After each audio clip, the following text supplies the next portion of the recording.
Thank you for tuning in to Splat Attack. This episode, we will be discussing our favorite Treehouse of Horror tales with special guest Monica. If you are watching on YouTube, please leave a like and subscribe. If you are listening on a podcast app, you all know the drill. Leave us a review where possible. These simple actions are still what helps our channel grow.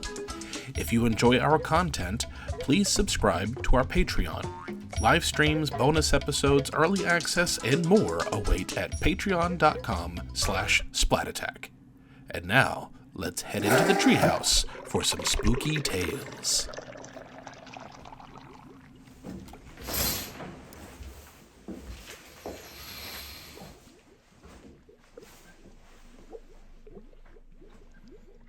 Greetings, Zombsters, and welcome to another terrifyingly gruesome Halloween special on Splat Attack. Viewer be advised that for this particular Halloween special, which covers favorite 90s Treehouse of Horror tales, might be a little bit too scary for some of our younger Slimesters who are tuning in tonight. So viewer be advised that you please send them to bed, or else they're going to have nightmares for weeks. However, if you love nightmare fuel, definitely tune in with us. We hope you enjoy this presentation and dare to get ghoulish.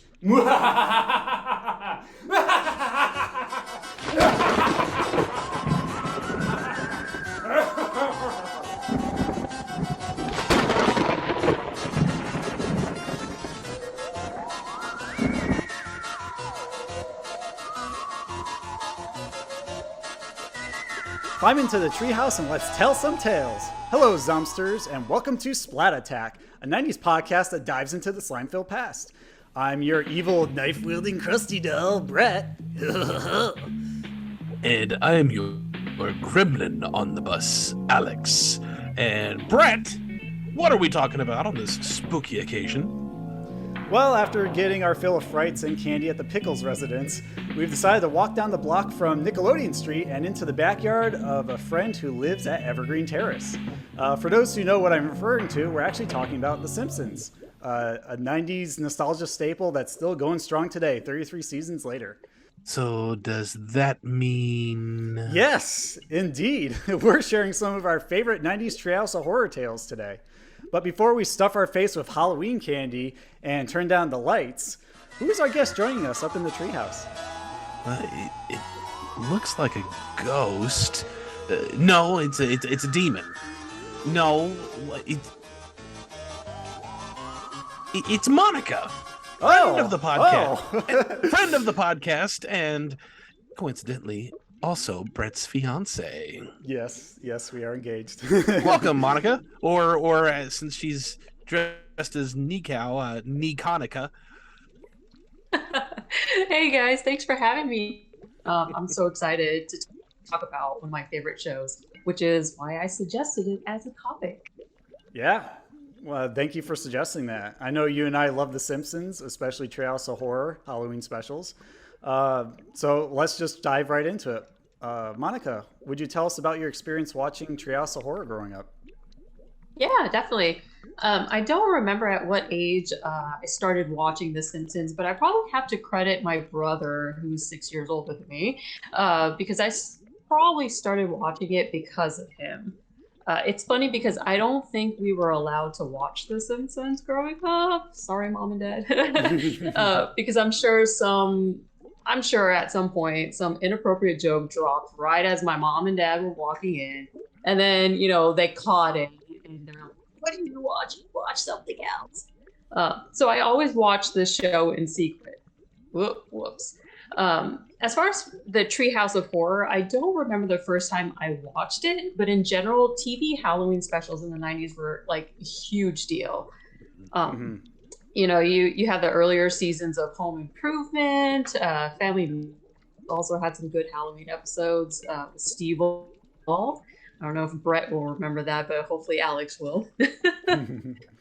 I do remember catching the Treehouse of Horror episodes in the late elementary school. And just knowing that Halloween is around the corner, it just, it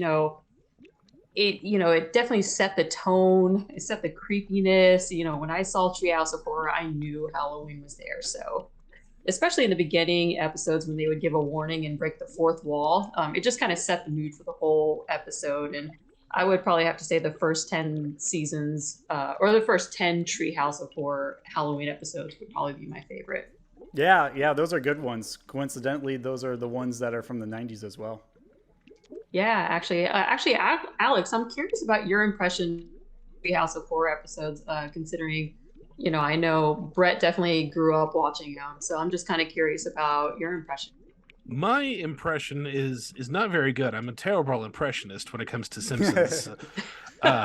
But I, much like Monica, I was not allowed to watch Simpsons when I grew up. And not to mention Nickelodeon was always on. So I never knew when Simpsons was on anyway. But I remember Simpsons being huge in the 90s. I used to play the Nintendo video games. I played the arcade game, and you had all those Butterfinger commercials. I mean, Simpsons were huge in the 90s. So I knew who every character was. I knew what the personalities were like without having seen a single episode. And I had no idea Treehouse of Horror was a recurring thing because I'd never seen a single episode. But the one thing that I did know, and it was after I had gone trick-or-treating and came home, and it was a tradition. After I go trick-or-treating, I had to open the whole bag and sort all of my candy just because I wanted to. Which candy did I get more of? I got more Reese's. I got more M&Ms, and just choose them out. And I would always turn on some TV and find something spooky for Halloween. And there was a commercial for Simpsons that was on because I think I was watching a rerun of Monsters Go Home.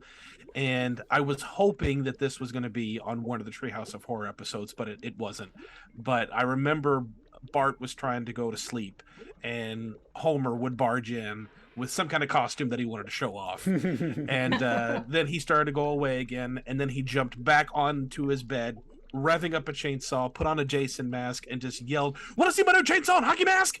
And my brother thought that was the funniest thing, and it made me laugh too. But I was hoping that was going to be on this, but it wasn't. But when Monica, well, I should say when Brett told me that Monica suggested this episode, I thought, hey, this will be great because, I mean, The Simpsons, there's a reason this show has been around for as long as it has. And I kind of get the impression that it's a lot like, we'll say Rugrats. The first few seasons within the huge scope of what The Simpsons are, its iteration. There was a point where it went from great to, okay, it's good. And I think the 90s was very much the era where it was great. And at least that's the impression that I get from fans. And whenever it's Halloween, and I wanted to see these, and so this was a fun episode in prep. So I'm looking forward to chatting about it. So anyway, that's what I've got. Brett, how about you? Well, I've been watching Simpsons as far as I can remember, actually. Like, even when I was a little kid, and my late Aunt Joan used to babysit me, and she had like that old antenna TV with like the 2 dials, and you only got 13 channels. And there wasn't really much on aside from news and like talk shows and random sitcoms. But I noticed Simpsons caught my attentions because I loved cartoons growing up. And so I watched that a lot whenever I would, visit her at her house or be babysit by her in my earlier years. And I was really captivated by the characters, particularly Bart Simpson at the time. And the more I saw him, the more I really got into like different aspects of the episodes when they showed up. Like the Butterfinger BB's commercials, and later the video games once I had a Sega Genesis or went to the arcade with my weekly allowance. And I remember renting the Treehouse of Horror DVD special that was actually a thing in the 90s from like a video store back when I was a kid. And that was my first introduction to Treehouse of Horror formally, because I didn't know to tune in for Halloween for these specials. I had no idea they existed. But when I saw that compilation, I started to like scout them out. And then when I got the season DVD sets, I eventually watched them all in order. And now Monica and I watch them all today. And man, they're so much fun, and we're going to talk oodles and oodles about why they're so much fun, in addition to like some behind the scenes stuff and whatnot.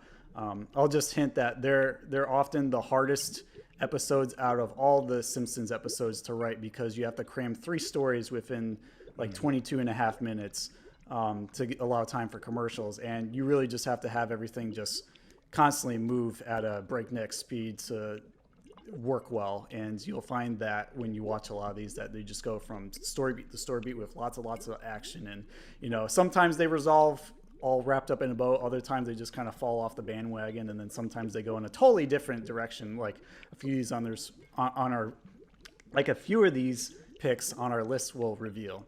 So yeah, those are some of my Simpsons memories. Still a proud fan today. Well, Brett, since you are more familiar with Simpsons and Treehouse of Horror than I am, would you like to give us a bit of a topic intro? Sure. So Treehouse of Horror has grown to be a staple of Halloween TV marathons, pretty much like candy is to trick-or-treating. Beginning in season 2 with the first iteration, Simpsons kept that jack-o'-lantern candle flame burning bright ever since, due to being their highest-rated episodes of each season. Today we are joined by our spooky guest who loves all things Halloween and Simpsons to determine which Treehouse of Horror segments are worth its weight in candy and which ones should be taken to the graveyard for their final resting place. And the criteria for our list obviously is that it has to be 90s, so anything past Treehouse of Horror 10, which aired in 1999, does not count. Sorry for all you late Simpsons fans. We're keeping it real in the 90s for our podcast. We also pretty much pick our picks based on memorable quotes, anything that really stood out to us, anything else that we can find that has like a unique element to it that helps it stand apart from the rest. So, we might have some overlap with some of these. Others might be on totally different spectrums of, the gauge that we're working with here. So I'm excited to see what we're going to share with our Slimesters today. But before we dive into our favorite segments, I figured we'd talk a little bit about the Treehouse of Horror intros and mention some of our favorites because those are quite memorable as well, and we don't want to leave them in the dust. So Monica, would you like to go first with one of your favorite intros? Sure. Before I mention my favorites, I kind of want to mention a couple of fun facts about these intros that I found on my research. In earlier Treehouse of Horror episodes, you'll notice that either Marge, Homer, or Bart will start the episode off warning the audience about how scary tonight's episode will be. This is actually based off of the movie Frankenstein back in 1931, where you see a guy come out on the stage and warn the audience that they're going to be scared and that they have been warned. I personally love these types of intros because back in the day, we didn't know what episode was going to play. TV was very random. So when you saw or heard Marge walk onto the screen and clear her throat, you knew the next 30 minutes were going to be awesome. So I love these intros, and I'm kind of sad that they got rid of the ones in the beginning, like as you can see in my background here. The first one I'm going to mention is from Treehouse of Horror 5. And I love this intro because it's a parody off of the Outer Limits intro where, everything would go blank and then you don't know what's going on. And of course, the ominous voice is telling you that they're in control of your TV set. And yeah, that's creepy, especially to a little kid like me who thought aliens or something was going to take over the world. And, starting with my TV, like got rid of the TV. But, funny enough, I don't actually remember seeing this whole intro when I would watch it on TV, because I remember it as Marge coming onto the stage. And, she gets a letter and she's like, oh, Congress won't let us show this. And then it kind of cuts to a clip of a Western. And then it goes straight into the intro. So I actually don't remember the part where Bart takes over the screen. And then you could just see like a little green dot and then a line showing his like voice talking. He's like control of your TV set. I don't remember that in the beginning. It's when I purchased the Simpsons DVD sets and actually saw the full intro that I was like, oh, I didn't know there was an extra on here. So I don't know if anybody else never caught that, or maybe where I was living at the time, like maybe they showed like a cut version of it. I don't know. But yeah, that, yeah, I would have to say that that one is one of my favorites. Yeah, it's effectively creepy. I don't know. Most people probably haven't seen the Outer Limits because it's like from the 60s, but I like the idea of them simulating taking over the television set to create a sense of dread or fear instilled in their audience because it comes out of left field. And then, of course, when Bart's doing it, Homer interrupts him and just kind of breaks the tone by playing around with the voice modulator. He's like, "This is the sound of my voice," with the sound waves. And hey, look! I can see my voice!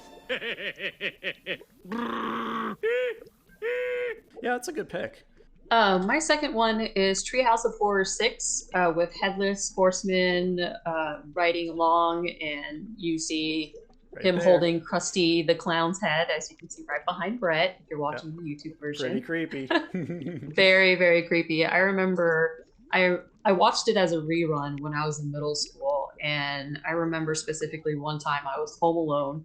Of course, right? All these stories happen when I'm home alone.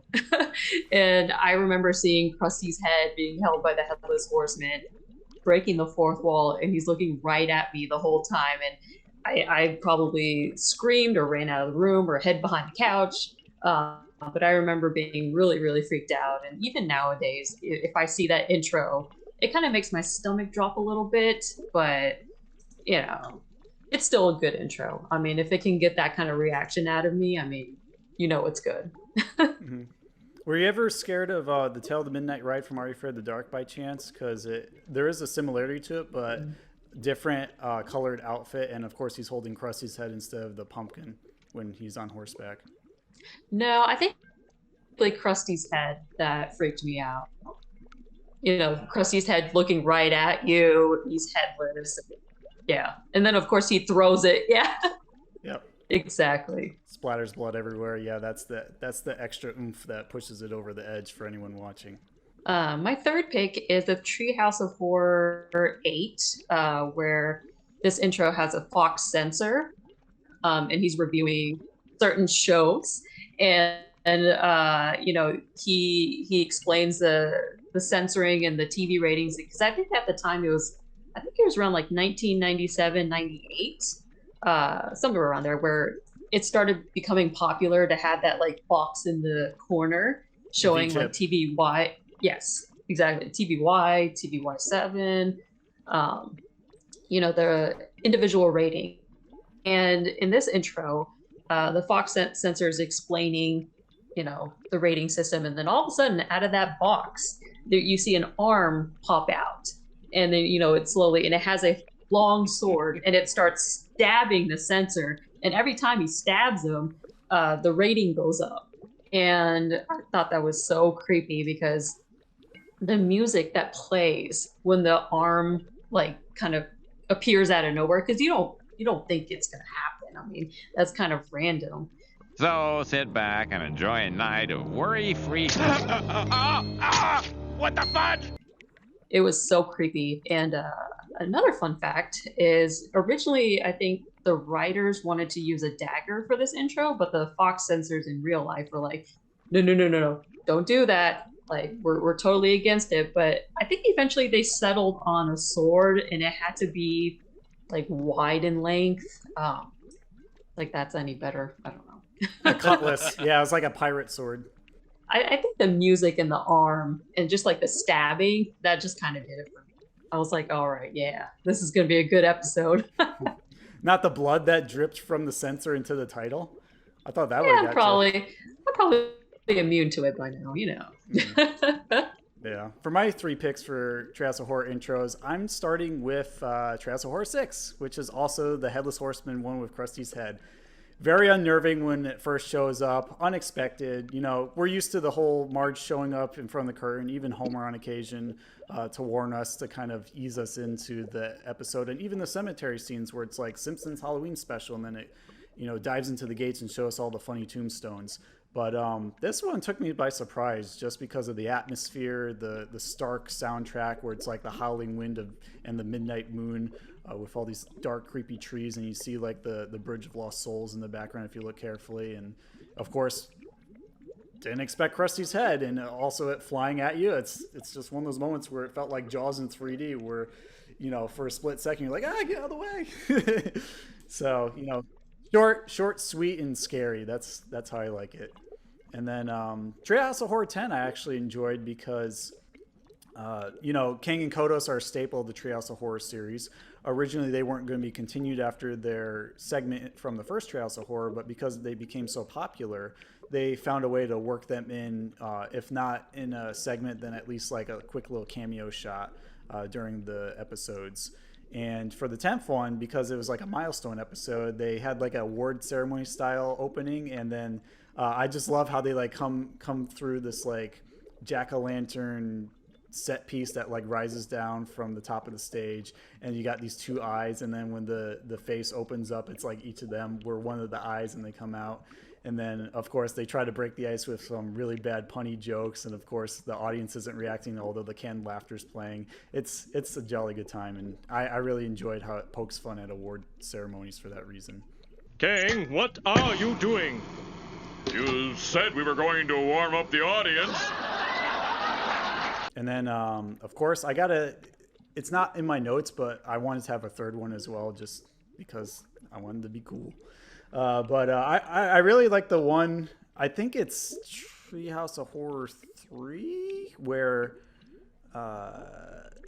Homer comes in with the Alfred Hitchcock Presents kind of silhouette. And I really like the homage to that, just because there were some times when I couldn't sleep as a kid, and I watched Nick at Night, and I remember seeing Alfred Hitchcock Presents at like 2 a.m. in the morning and just kind of being freaked out by it because I didn't know what it was. It wasn't Twilight Zone, but I'd always remember it for that weird outline. And then I tried to make it of myself with my shadow with like a flashlight pointed at me against the wall, but I couldn't do it. Even if I puff out my chest, I just don't have the same stature as Alfred Hitchcock. That just, big shoes to fill, big suit to fill, more like it.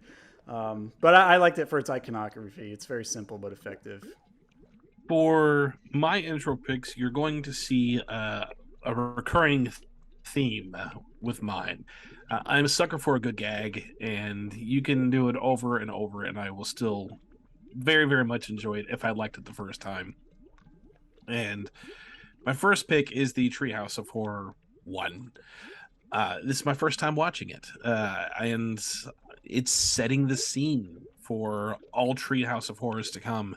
And the warning by Marge was fine. Wasn't anything about it that made me laugh, but I did appreciate the Frankenstein homage because I love the old Universal monster movies. Mm-hmm. But as the credits would begin to roll and the camera would zoom into the Springfield cemetery, and you would begin to see all the tombstones. And this is where my gag comes in that I really, really liked, because at first they're simple headstones. I mean, you've got like Ishmael Simpson and Jebediah Simpson and whatever other old names that you can think of.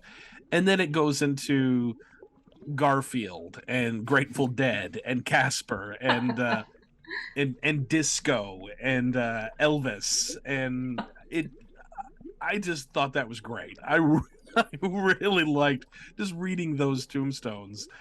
And then it pushes past the tombstones and goes to their home and zooms into the treehouse where they're going to begin telling their stories.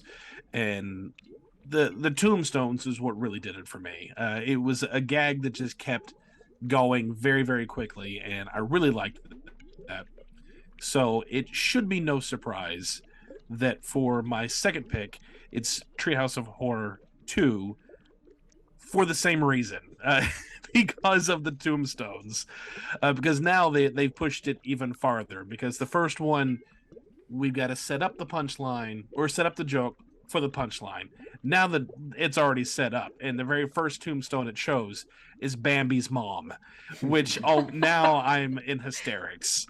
And then they showed Walt Disney, and my favorite one was Lose Weight Now, Ask Me How, because I remember in the 90s those commercials were everywhere, and I hated those things. But the other thing I really liked about this intro was this is the first time that they started playing with the names of the creators. because their credits, they're always just their role of what they did and their name. Now they're adding things like malevolent Matt Groening. So they're really having a good time with the different names. And also when the camera pulls into or pans into the house, this time you saw a group of kids that would scamper past, and they were all like the Charlie Brown Peanuts when they were all in those ghost sheets, which I thought was a pretty fun nod. And my third pick is not number 3, but it is actually number 4. I see what you did there. But the reason is I liked the ones in number 3, but the fourth one, the very first.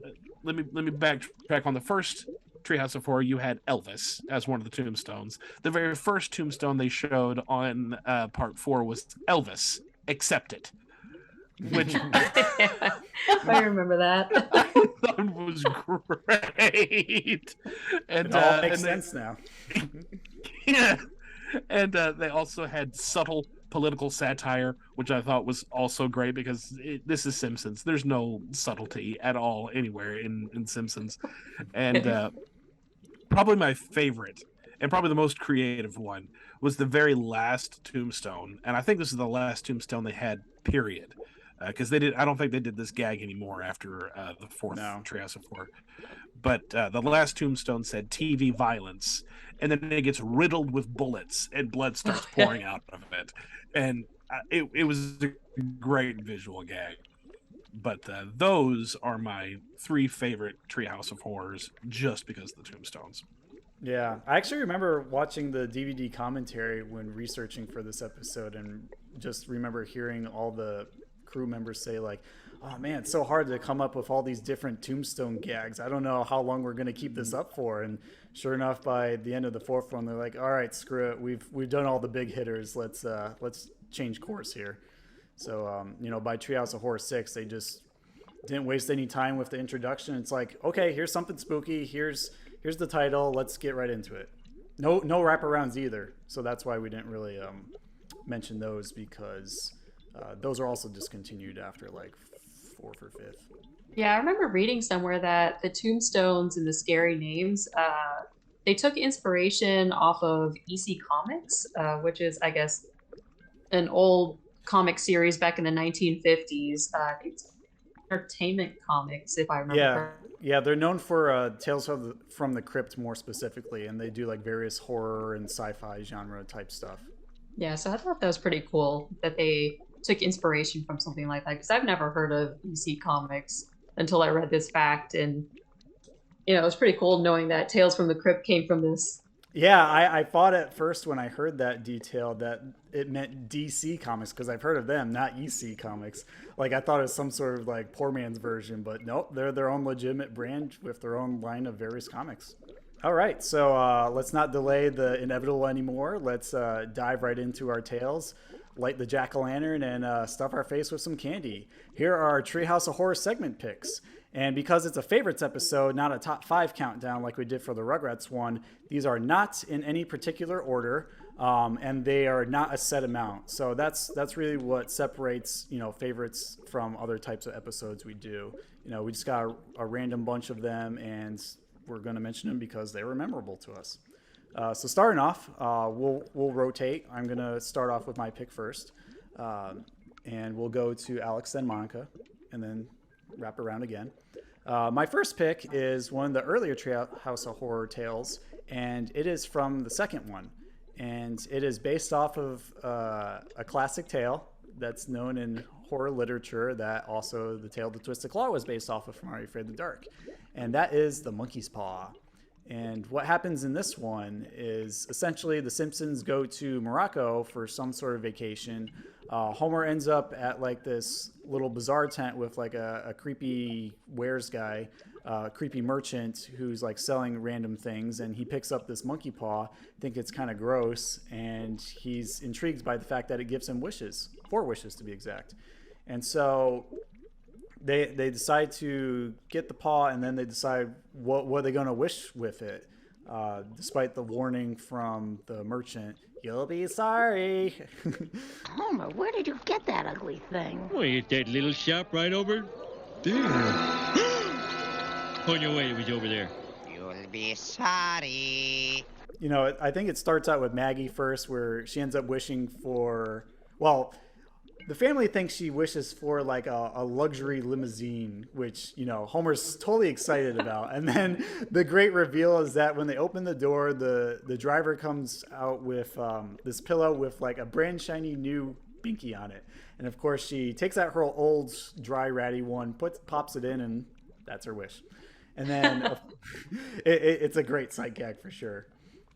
And then it escalates a little bit more with Bart wishing that the Simpsons are famous or rich and famous. And then, you know, after they get tons of money that explodes out of every which way possible in their house, they are soon treated with lots of dignity and respect. And they got like tons of merchandise, which I feel is foreshadowing the events of how big they are now. I mean, you got everything from Simpsons action figures to rides at Universal Studios to even Simpsons underwear. I just hope they're not Krusty the Clown brand.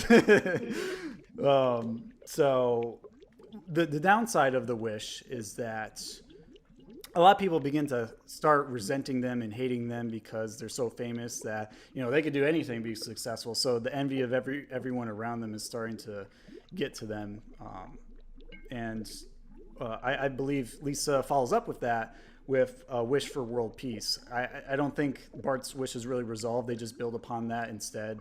So everyone gets along at this point. They throw away their guns in some sort of incinerator and all other weapons. And then, you know, dance along, sing Kumbaya, make a giant peace sign on the United States. And then, of course, we reveal, you know, from outside planet Earth in space, we see Kang and Kodos observing, and they're like, now is our time to strike. And so they come down to Earth, proclaiming that one of them is like the king of Earth now, and they got like a club and a slingshot, and they're just ready to beat everyone up and enslave them.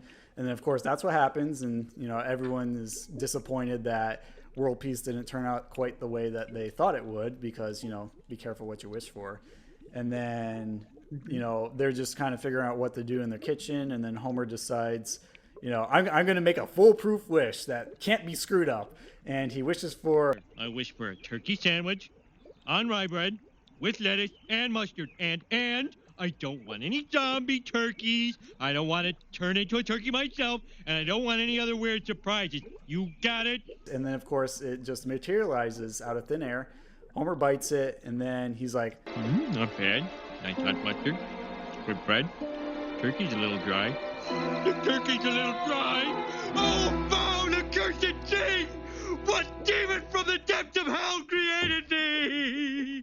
No, before you know it, you know, they just can't win. They end up throwing the paw into the trash. Flanders happens to stop by, and Homer thinks that, you know, bad luck will befall him if he starts wishing with the monkey's paw. So he decides to hand over the paw to Flanders. And then, once you know, he makes like all the right wishes that undo all the previous bad wishes that were made, except for the turkey sandwich one. I don't know how you undo that. So, you know, he wishes to get rid of the aliens. And then, of course, Moe chases them with a giant board with a nail, and they retreat. and they say a brilliant quote about coming back with even bigger boards and nails for their revenge. And then, you know, Ned spruces up his homestead. He upgrades from like his normal ranch split level house to essentially Disney's Magic Kingdom. Again, foreshadowing. And then, you know, he gets tons of fame and accolades for saving the world. And then it just ends on Homer saying, I wish I had a monkey's paw. Just stone cold like that. And I really like it for the play on the wishes. So that's my pick. First pick.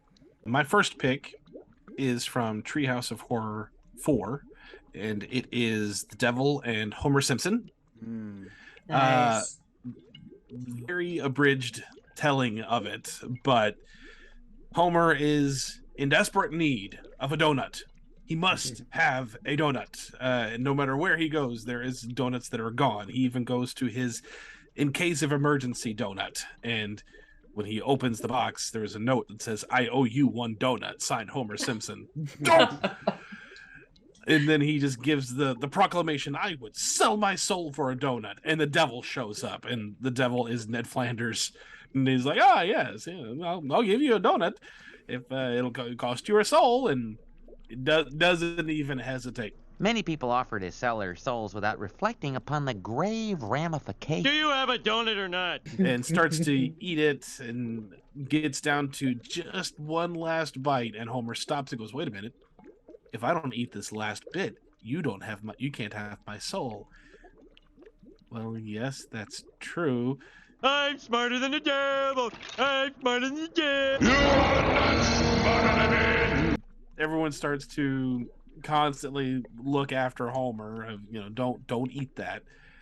And in the middle of the night, he gets up and he's very tired, very zombie-like. Opens up the refrigerator, and there is that one piece on a plate with notes all around it. Soul eating. Do not eat this one. Stay away. And he just pops it right in, and instantly Ned Flanders' devil shows back up and is going to take his soul to hell now. But the family comes to his rescue, and we're like, no, doesn't he get to go to court? Can't you do something about this? So death becomes the judge. Ned Satan is the prosecuting attorney, and now it turns into a courtroom drama. And come to find out, in a very, very sweet moment, actually, which we don't really get a lot of in Simpsons, but Marge comes forward and says that whenever they were dating, he actually pledged his soul to her. So she owns his soul. So, which makes this contract that he signed just completely negated. And of course, Homer rubs it in his face. And he's got one more. Satan has one more trick on his sleeve and turns Homer's head into a giant donut. And he keeps trying to eat his own head. They're like, Dad, stop that! Like, I'm so tasty. Then there is my number one pick. Don't forget that it ends with all the cops waiting for him to come outside. Don't worry, boys. He's got to come out of there sometime. Yeah, I love the part when I guess Devil Flanders turns Homer into a donut, and the whole room, you see that lightning flash, and you can see for like a split second that Devil Flanders is a skeleton, and it's a very, very, very quick scene, but I really like that special effects that they did. Mm-hmm. Yeah, there's a lot of good little tidbits with this one, particularly like when Ned Flanders gets enraged as the devil, and he turns into this Chernabog type figure from Fantasia. And also when Homer goes to hell, they chop him up, and then he's forced to eat all the donuts in the world, and he's still eating even though they're almost out of him. And then the imp says, I don't get it. This drove James Coco mad, which I don't know who James Coco is because it's probably irrelevant now. But the visuals speak for itself. Monica, what is yours? My first one. So I'm going to go backwards just a little bit. My first pick is from season 2, episode 3, Treehouse of Horror 1, the segment Bad Dream House. So this is the first segment of the first ever Treehouse of Horror that aired on October 25th, 1990. Of course, the main inspiration behind the Treehouse of Horror, kind of like what I mentioned, was the EC Comics. This particular segment, it takes inspiration from Poltergeist and Amityville Horror, which hopefully I said that correctly, 2 horror films. And so kind of like what I mentioned before, in their earlier Treehouse of Horrors, you'll see what they call a wraparound segment or intros. So in this first one, Bartley, you're sitting up in the treehouse telling ghost stories, and Homer's coming back from trick-or-treating. I'm not sure why he didn't take his kids with him, but he comes back from trick-or-treating and he's sitting outside of the treehouse while telling ghost stories. So the first story is Bad Dream House, which is, I guess to sum up this segment, the Simpsons move into a house after they got a really good deal on it. And then they start wondering why they got such a good deal, and strange things start to happen, like objects are flying, walls are bleeding. There's one where there's a vortex in the kitchen that pops up, and Homer tries to throw an orange or something, and then it the vortex thing kind of throws a piece of paper back at him saying, "Quit throwing your garbage into our dimension." But, pretty quickly, Lisa starts to sense that there's something evil in the house and Marge wants to get out. Homer, wants to rest on it for a night and he's like, all these strange noises, all these strange things, it's house settling. We spent a lot of money. Let's sleep on it. Of course, overnight, the house possesses the family and they all get up and start chasing each other with axes and knives until Marge, who's the only non-possessed one, yells at everyone and kind of talks sense into everyone. And of course, at that moment, they find out the house was built over an ancient Indian burial ground. The family confronts the house and its entity after yelling at the real estate agent over the phone. You didn't tell me it was built on an Indian burial ground! No, you didn't! Well, that's not my recollection. Yeah, well, all right, goodbye. He says he mentioned it 5 or 6 times. And demands the house treat the family with respect if they're going to live together. And the house is like, all right, let me think about it. So the Simpsons walk out. They're standing on the sidewalk on the outside. And you can hear the house saying, life with the Simpsons. And then, of course, all of a sudden it just self-destructs. So, it'd rather, self-destruct than live with the Simpsons. And I love this overall segment. Kind of like what Alex mentioned before, it kind of sets the scene. It kind of sets the whole tone and the vibe of the whole Treehouse of Horror. It has really creepy music in this segment, which I really, really like. And even if the next segment with the aliens aren't really super creepy, it still has like an overall like Halloween horror tone. And, if I was a kid sitting up in a treehouse on Halloween, I feel like this is a type of story that I would tell. Because of course, growing up, I was always the kid who wanted to tell ghost stories. So, I definitely like this segment and I like this episode. Well, I guess I'll go with my second pick. Moving right along into Treehouse of Horror 3 territory.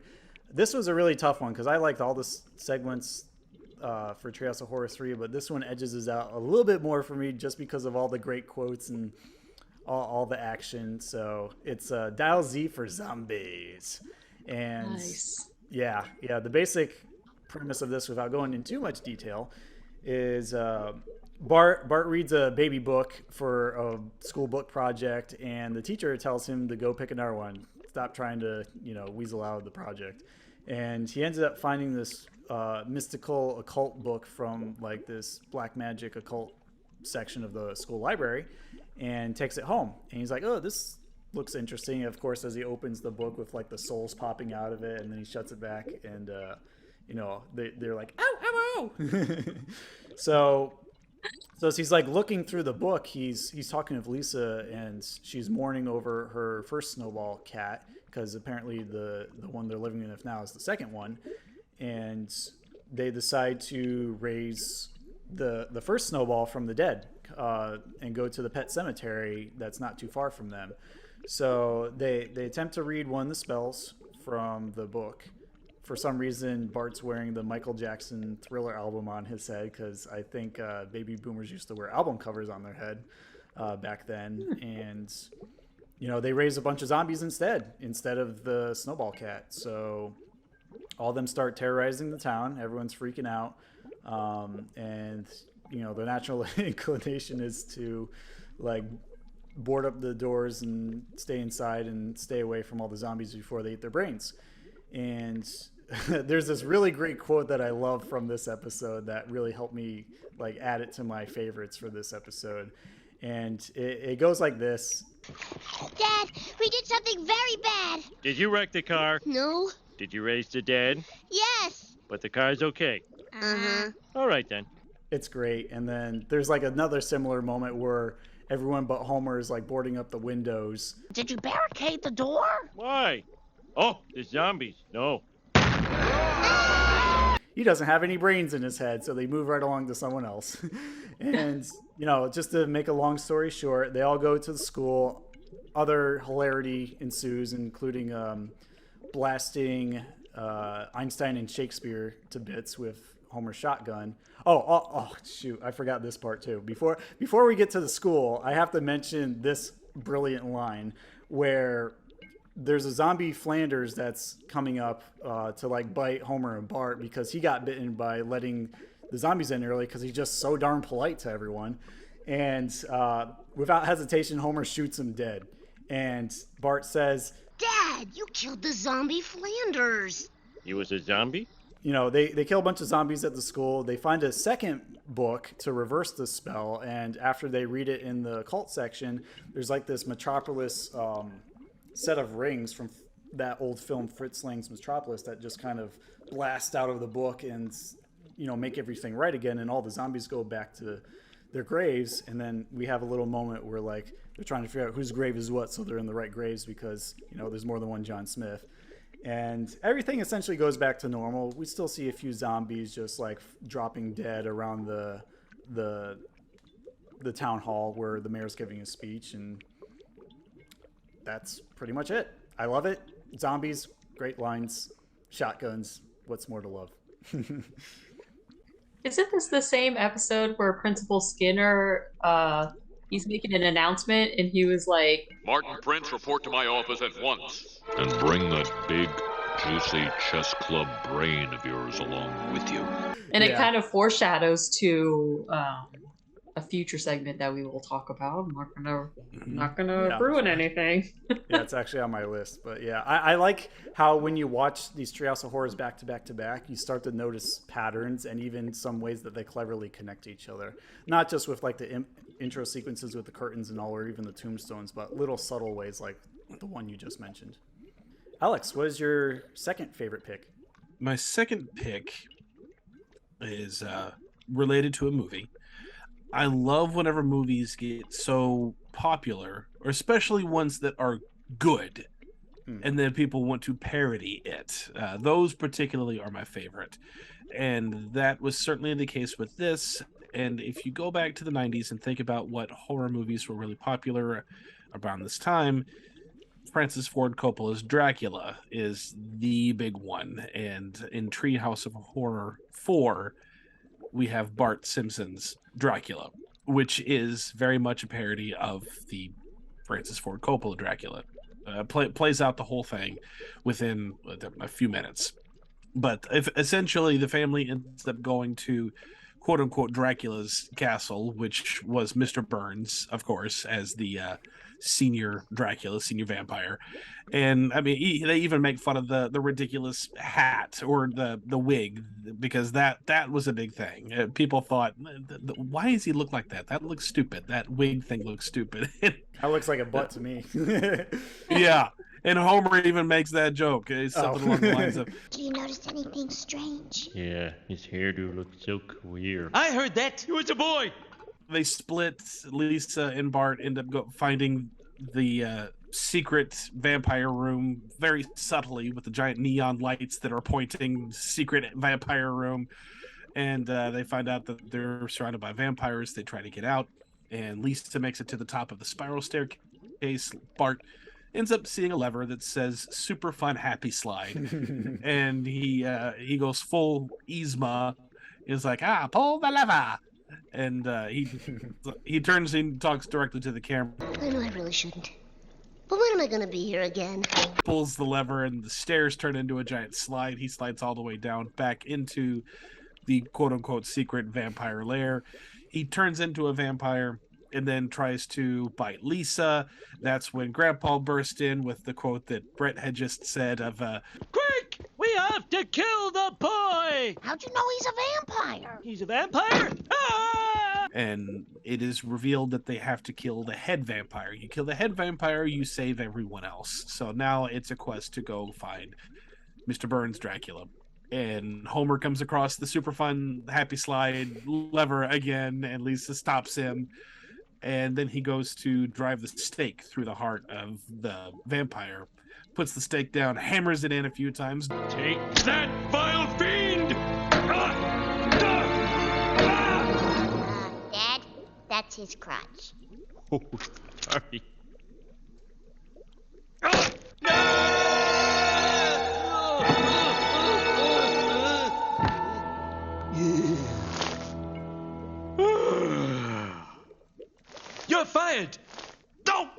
episode ends when they're all sitting down having eating at the table, and then all of them are revealed to be vampires once more, except for Lisa, and they all go to attack. But just before they attack, they have this huge tonal shift, which I thought was great. Because very fitting considering how you set up for Rugrats. Yes, because I mean, I'm always of the mindset that the scariest thing for Halloween and horror movie fans is people who celebrate Christmas early, like very, very early.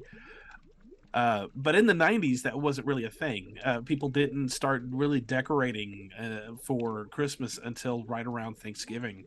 At least not that I can recall. Now, my house is up in November 1st, but in defense, Halloween is up September 1st, so don't get too mad at me.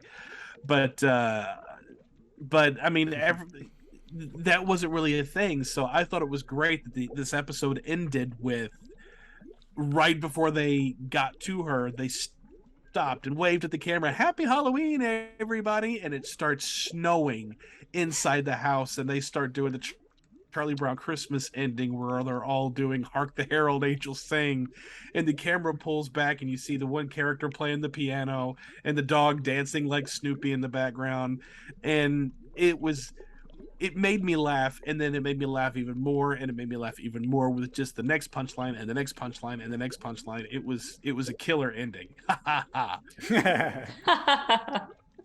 And that is my number 2. It was a blood-sucking good time. Monica, what is your second pick? My second pick, actually, before I go into my second pick, I did want to mention in the Bart's Dracula episode, we saw that there was a deleted scene. It was actually kind of it was after Bart got bit by Mr. Burns and he turns into a vampire. I guess the family didn't realize he was a vampire. So in this deleted scene, he's actually floating into the kitchen where everybody's having breakfast, and he's wearing sunglasses. And, you see him floating, and then the dog and the cat are, hissing and yeah, exactly like that. Is Alex a vampire? But like the dog and cat. It's awful bright. Wait, he was a zombie?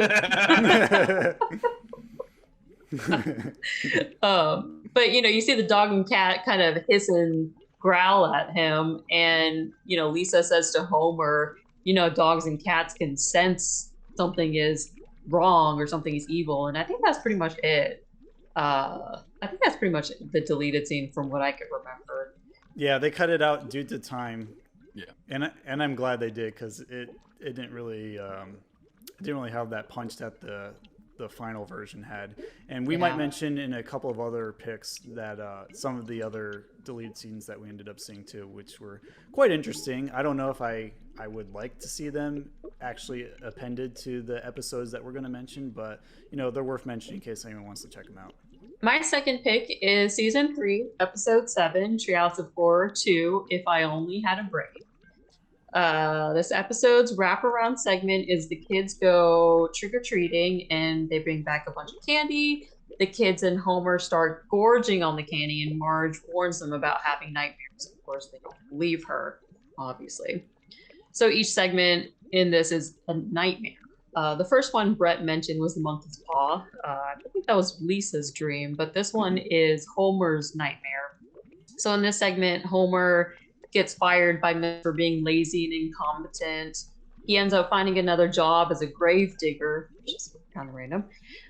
Meanwhile, Mr. Burns is trying to replace his workers with robots to maximize his profits. So he and Smithers finds Homer sleeping in a grave thinking he's dead because they're looking for a human brain inside of a robot, of course. They bring him back to the laboratory. They bring Homer's body back to the laboratory after, Mr. Burns hits him with a shovel and knocks him unconscious. They take his brain out. They implant it into the robot, and they're shocked when the robot ends up being lazy like Homer.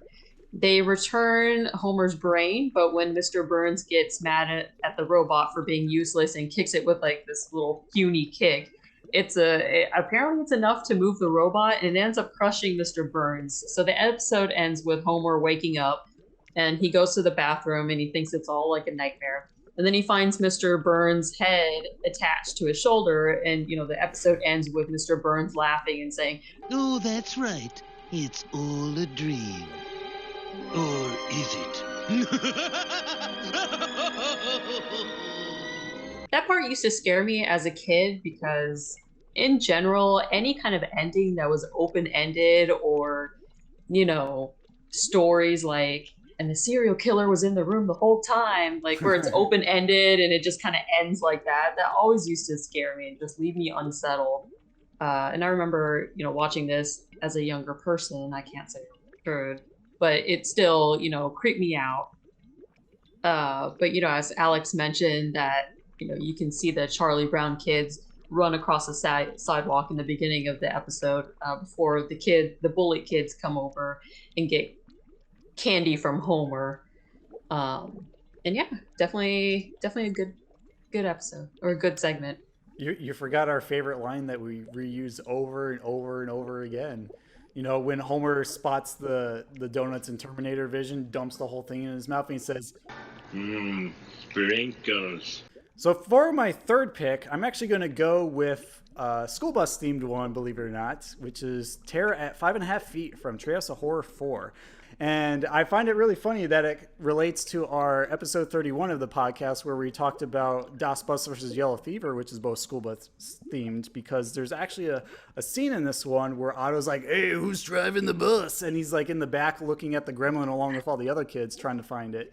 But before I jump ahead of myself, basically what happens in this story is that Bart's on the bus ride to school one day while it's rainy out. And of course, Principal Skinner's sitting in the front. There's this great quote where he says, "Hello, Simpson. I'm riding the bus today because Mother hid my car keys to punish me for talking to a woman on the phone. She was right to do it." So Bart's sitting in the back with Milhouse looking at some boring-ass Krusty the Clown trading cards, and he notices a gremlin on the side of the bus that's starting to tear apart the bus. He's like ripping out the wiring of the taillights. He's taking the bolts out of the tires one by one. He's like scratching at the metal, and Bart's just freaking out. He doesn't know what to do. He's trying to get everyone else's attention, but no one believes him. And of course, there's a ton of other great gags that are going on here, like Martin's Wang computer shirt, which is even funnier when you get the reference that they wanted to work with the production crew of The Simpsons to like get that nod so they get more business, but they became bankrupt shortly after. So the production crew is like, "Where's my Wang computer t-shirt?" And they threw that in as a joke. So that's a nice little side thing. And every time Bart's like trying to get the attention to get rid of the gremlin, no one's believing him. And he's just he doesn't know what to do, so he tries to take matters into his own hands. And at one point, Willie also gets on the bus because he has like a horse bridle, and I think his horse broke down, something like that.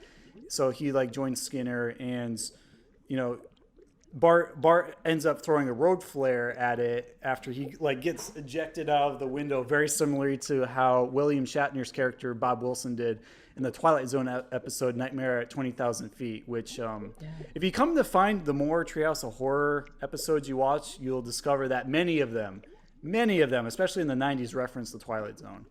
So this one's an homage to that. And when they eventually defeat the gremlin, he rolls away. He's hit by the road flare that Bart takes from Jimbo as he's pulling a prank on Martin. And Flanders ends up running over it with his car, and he's concerned. He picks it up and he like immediately adopts it as his own kin. Like, isn't that cute? He's trying to claw my eyes out. And he's just looking there all like nervous and cold and scared like a puppy in the rain. And once they get to the school, the bus breaks down and like all the wheels fall off, the windows break, and Principal Skinner orders Bart to be sent away to a mental hospital on a gurney into this like ambulance that's marked Looney Bin. And as it's driving away, Bart thinks he's safe from the gremlin, thinking like, now I don't have to worry about that anymore.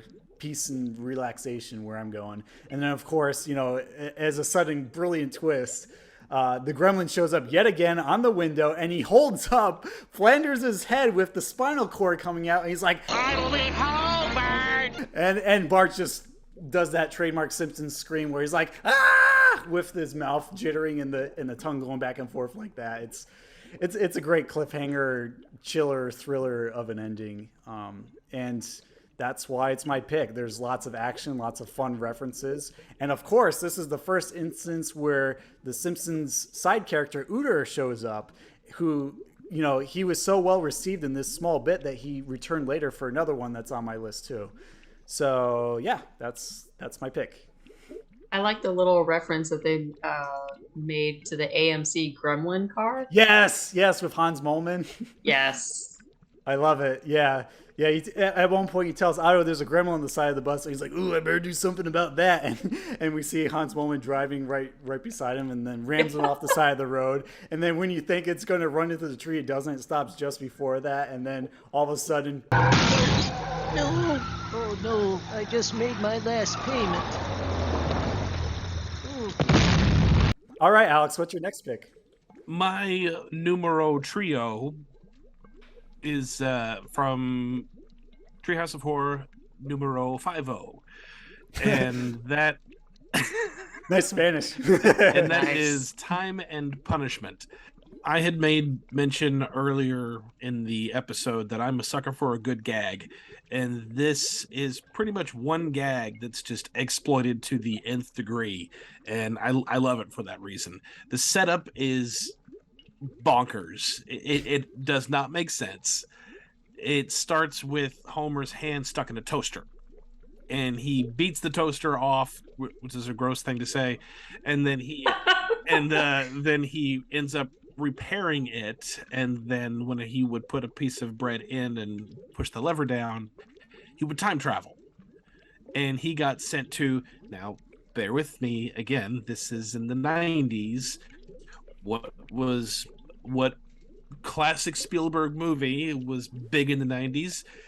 He goes to the Jurassic time period, and there's dinosaurs everywhere. They would do their own little alliteration of the theme song, and he remembers, I need to remember what my grandfather told me on my wedding day, and a thought bubble pops up of his grandfather in a tuxedo. If you ever travel back in time, don't step on anything, because even the tiniest change can alter the future in ways you can't imagine. Okay, don't change anything. Just go back to the future, and then this giant mosquito starts messing with him, and he swats it. And then he thinks, that shouldn't mess with anything, and then goes back to the future and goes to his present time, and his family's all sitting at the table. They're fine. He's good. And then this television essentially rises, and then Ned Flanders is on it, and he's like, "Oh, hi diddly doing, all you slaves." And then all of the family turns around, it's like, "Ah, yes, master," or however the thing was. But essentially, he had taken over everything and brainwashed everyone.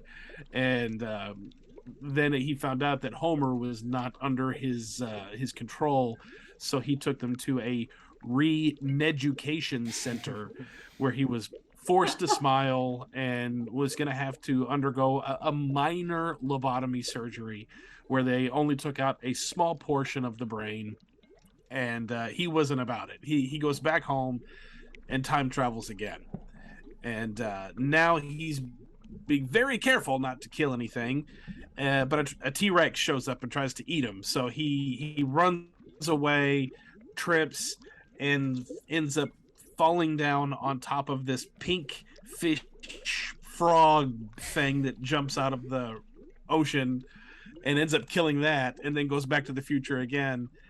And now nobody's in the kitchen, but the roof gets ripped right off, and he looks up, and there's a giant Lisa and Bart that treat the house like it's a play doll. So he goes back again, and again messes with something. He ends up sneezing and kills all of the dinosaurs. And when he like comes a domino back again, effect. yes, they'll just tumble one right after the other, and comes back again, and again it's messed up. And it was actually, everyone was very regal. They were wearing these lovely clothes, and they were rich, and he was like, this isn't bad. I can deal with this. It sits down at the table, and they're like, "Oh, hello, good morning, Father." Like, good morning. Would you kindly pass me a donut? Donut? What's a donut?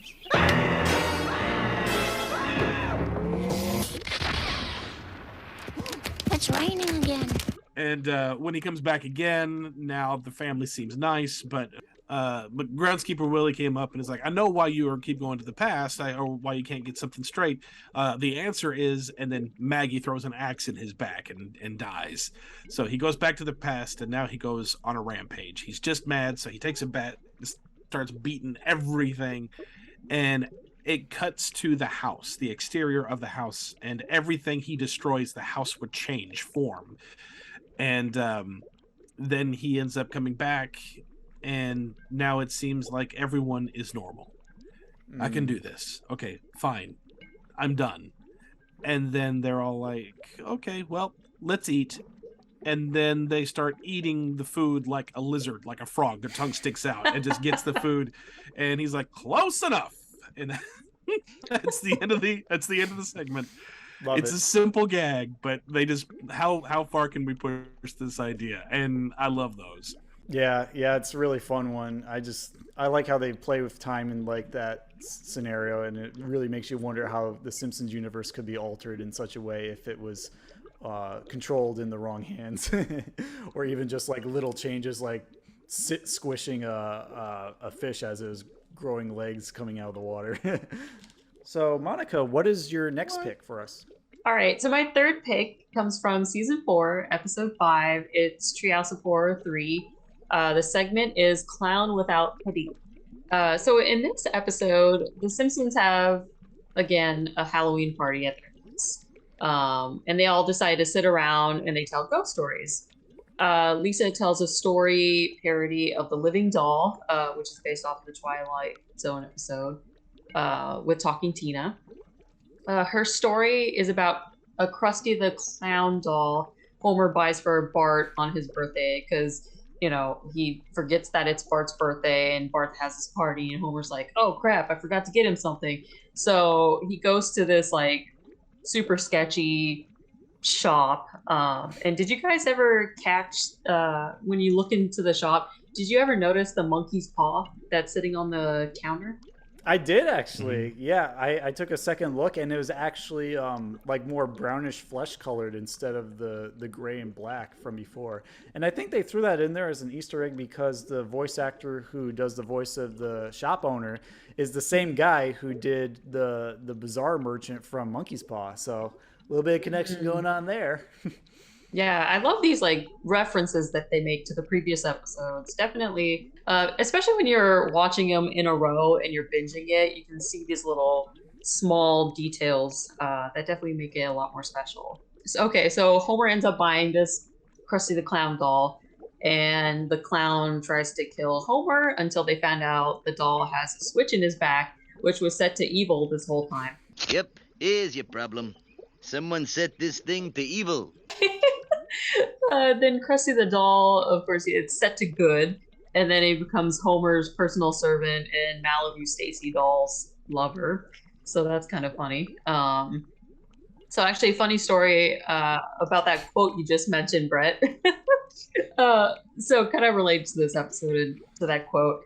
I came home one day and Brett has this like frantic, weird look on his face, and he starts saying that the TV's broken and oh no, we're gonna have to buy a new one, and I don't know what's wrong. And I noticed for this particular TV, it was plugged into a certain outlet that's connected to a wall switch. So if the wall switch is on, the TV's on. If it's off, the TV doesn't work. So exactly. So while Brett's like pale in the face, he's panicking, he's rambling, he's like walking back and forth, he's pacing around, and I look over at the wall switch and I interrupt him. And I'm like, well, here's your problem. Someone set this thing to off. And I just turned it on, and we just had a really good laugh after that. But yeah, I always reference that quote. And I also love the part where Krusty the Clown is trying to kill Homer, and he's like, he's wrapped around Homer's head. And finally, like, Homer stumbles into the house while Krusty the Clown is latched onto his head, and he's like, Marge, look! The doll's trying to kill me and the toaster's been laughing at me. So I definitely love that quote. Yeah, even the Twilight Zone episode, The Living Doll, I like that episode. I thought it was really creepy. And they did a really good job doing a parody of this, of that episode in this segment. So I definitely enjoyed it. Yeah, that's another great one. I enjoyed it as well.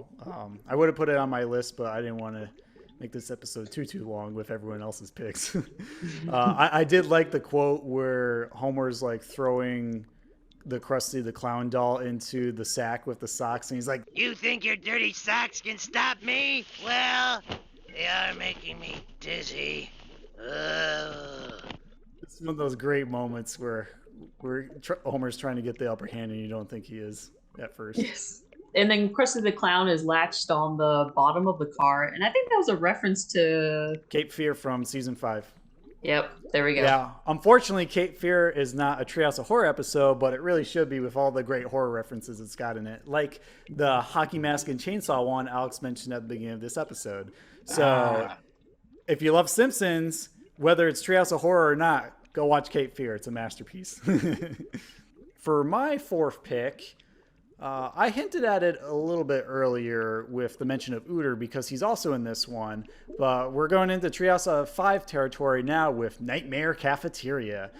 There's no surprise here. It's about, the faculty who are cramming everyone into detention for like the littlest of offenses, and they're running out of room and they don't know what to do with all the kids they're sending there. So they get the brilliant idea to just eat them.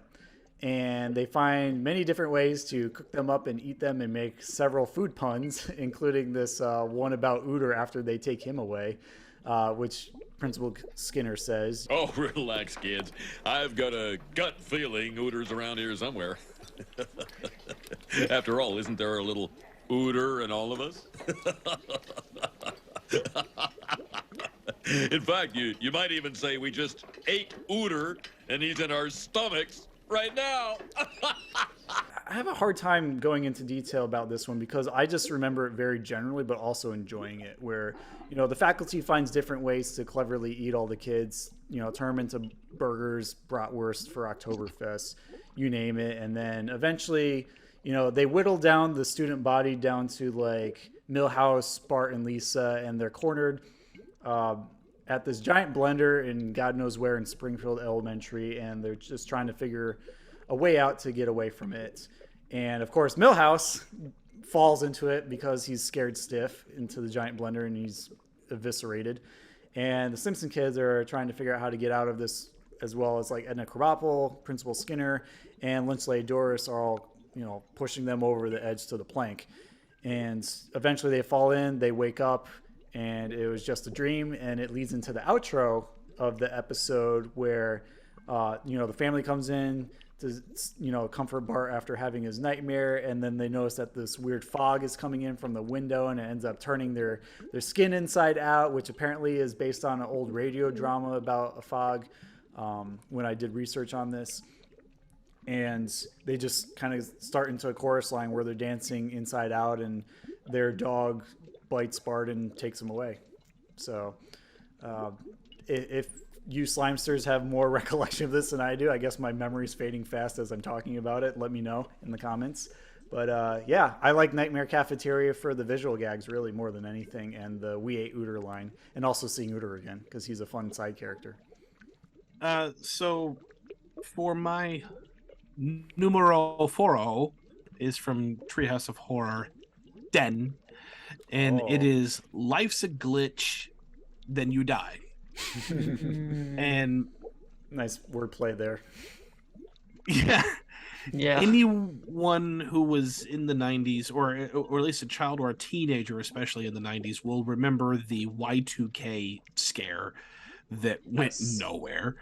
And that's what this was. This was a doomsday storyline that featured the Y2K glitch scare, which was at the time when it goes from 99 to 2000, all of the microchips in the world are going to fry, and then we're going to be back at the Stone Age. That was everyone's very irrational fear, and that is what happened in this. But instead of it being just because it was a virus, or because it just takes one bad computer that can spread out to other computers, and of course it happened to be Homer's computer that was messing up and got a virus, and it spread to every form of technology, and the microchips were in everything. It was in milk, of all things. And planes started falling from the sky like it was rain, and Marge just looks out the window like, Who's gonna clean up all those jets? they have this town meeting in a church about what to do, and a police officer burst in and is like, hey, people are raiding out here, you better come get something real fast. And so everyone starts to leave to go raid the city, and Homer's gonna go too, and Marge is against it. I don't want you looting. But I was gonna loot you a present. Oh, all right. And they come across Krusty, who has a pacemaker, and that pacemaker, now that it's going faulty, has changed into gone to hummingbird mode. So he starts flapping really fast and is hovering in the air. He's like, my nectar, and he crashes to the ground, and they find him, and they find that there's a ticket. Before I go into this ticket, I do have to preface that the reason I love this episode so much is because, and I said this in I said this in my Rugrats episode, I'm a very, very twisted person. And when you try to get me to listen or watch or do something that I absolutely do not like in the slightest, I resort to what is the worst possible thing I can think of in humanity. And I would rather do that than watch this. And that plays out at the end of this episode, which is why I love this episode so much. But they find this ticket, and it's to a rocket that's going to be taken off. It's almost like a Noah's Ark type thing where they're using it for repopulation. And so they go to this rocket, and they're the person who's letting the people on are like, okay, name please. And they said Simpson, let's see. Ah, yes, Lisa Simpson. We've got you on our the proofreader for this new civilization. You're allowed to go on. And she's like, oh, yes, great. And then he gives the very, very shattering news. Now, before you enter, you're going to have to make a very difficult choice. You're only allowed to take one parent with you. Mom. No hesitation. And she goes, oh, well, I love you. And they get on the rocket, and Homer is like, it's okay. I love you. Remember me as I am, filled with murderous rage. Bart ends up finding one more rocket that's off somewhere else, and they're going to go get onto that rocket. Like, oh, hey, Dad, there's another one. And they start to get on that plane and take off. Now, Lisa's rocket is filled with the best and the brightest who have a lot to contribute to society. Homer and Bart's rocket, not so much. It's filled with Ross Perot, Dr. Laura, Spike Lee. Wait a minute, they're not so great. Okay, but there's Dan Quayle and Courtney Love, Tonya Harding, Al Sharpton. Ah! Tom Arnold! What the hell's going on? The most annoying celebrities that you could find at that particular time period in the 90s. And instead of going to repopularize the civilization, that rocket is just going straight for the sun. I mean, never mind the fact that they're back in the Stone Age. No, we're going to get rid of all of the annoying celebrities and just shoot them straight to the sun and kill them. And Rosie, this is where my twisted humor of, man, I'd rather do this than have to endure this. Because Rosie O'Donnell starts singing a musical number, and she's like, oh, okay, this side of the rocket ship. No, this side. And Bart just looks over at Homer's like, Don't worry, Dad. We'll be dead in 5 minutes. Not fast enough.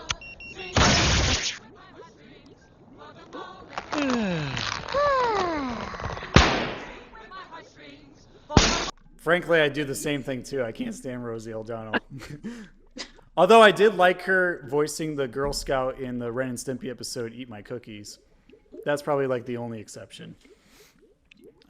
Yeah, really good pick, Alex. I enjoy a lot of the humor in this one, and I totally forgot about it until I revisited it for this episode, and how Y2K was such a big deal, but it ended up not. Same thing with 2012, Yeah. so I guess history repeats itself. All right, so my fourth pick is from season 7, episode 6, and it's the Treehouse of Horror 6, Nightmare on Evergreen Terrace. And it's based off of the Nightmare on Elm Street movies with Freddy Krueger. The segment is about groundskeeper Willie, who gets killed one night in the broiler room during a PTA meeting with the parents and Principal Skinner during a snowstorm of all times. In the month of Smarch, I have to mention. Oh, lousy Smarch weather. Willie vows revenge on their children in their dreams, and he starts to kill off a kid one by one. Eventually, the Simpsons children defeat Willie in a dream, only to see him come back in real life. So that's pretty much like the basic synopsis of it. And it's been such a long time since I've seen the Nightmare on Elm Street movies. Of course, I'm due to rewatch the classics. I remember listening to some commentary based off of this episode, and the crew was talking about how when they showed it to their children, they didn't know about Nightmare on Elm Street, and they were really freaked out about Willie, especially like that part where they're in the dream sequence, and they think he's like sunken in the sand in the sandbox, and then he comes back slowly. You can see he comes back as a spider, and you could see the little the legs come out of the sandbox. And, of course, you see his head right behind Bart when, he thinks he's gone. And, that's definitely a really creepy scene. It's just so many funny gags in this segment. It's also kind of creepy, too. But my favorite would probably have to be the Smarch weather. Because, what's Smarch? But apparently Smarch has 28 days, so. Yeah. Don't forget the thermostat, too, where it says... Do not touch Willie. Good advice.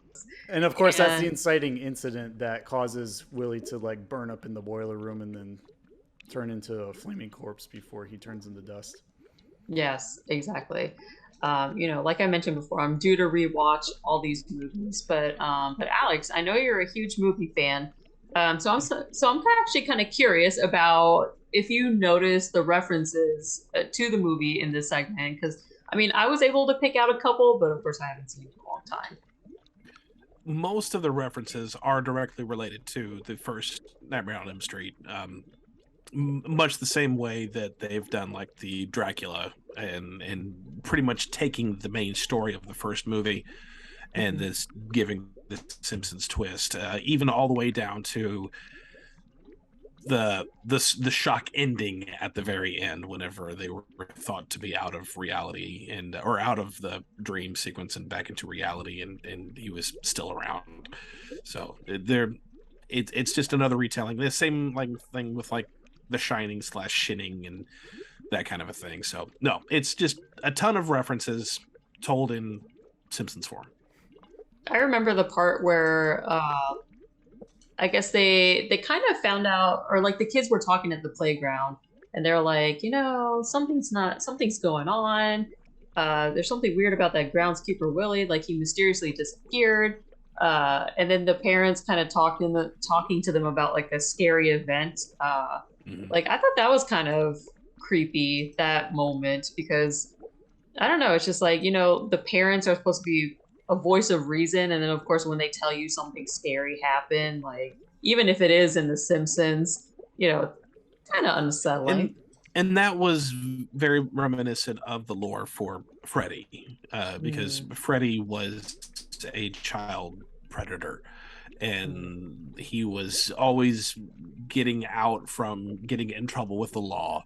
So the parents took it upon themselves to do this horrible thing to him because he was doing horrible things to their children. And as he was dying and burning, he made a deal with whatever spiritual entity you want that put him in the dream world. But it was the parents that put him in that state, and they had alluded to that in the first movie. So, which is why you have the parents and their twist version of it in The Simpsons. Yeah, I particularly found the corpse version with like the beady red eyes really frightening when I first saw it as a kid. Like just him continuing to talk with that like fieriness to him, it's very unsightly and tad unnerving too. And I also found it particularly shocking too when Martin goes into his dream and he's like doing all this Latin language stuff with the giant tall chalkboard, and then Willie emerges from it and then like gets him with his like really long tongue and essentially chokes him to death. And then we see him experiencing him dying in the dream, but from the perspective of the students in the classroom.